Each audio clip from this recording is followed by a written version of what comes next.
Welcome to the Tech Egg. Don't get scrambled. Enjoy the video. You start by signing into Netflix on a desktop or mobile browser so you have full address bar control. Once signed in, get a list of numeric genre codes. These are 3 5-digit identifiers for categories. Now focus.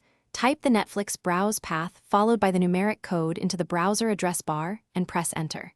This immediately takes you into a filtered catalog. If you prefer, open a new tab so your current browsing session remains unchanged. Once you land on a genre page, experiment by swapping the final digits to jump between categories. This is how you navigate faster than scrolling.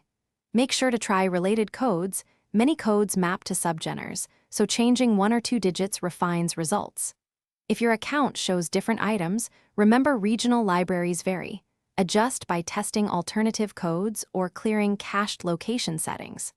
Also, use search within the genre page to narrow. To finish, bookmark your favorite genre paths so you can open them instantly. This saves repeated typing.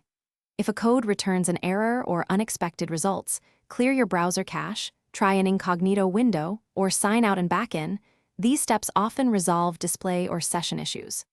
Finally, verify your account region because catalogs change.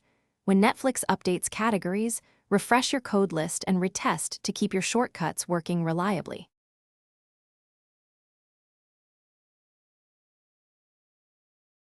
Thanks for watching. Consider subscribing if I helped unscramble your problems.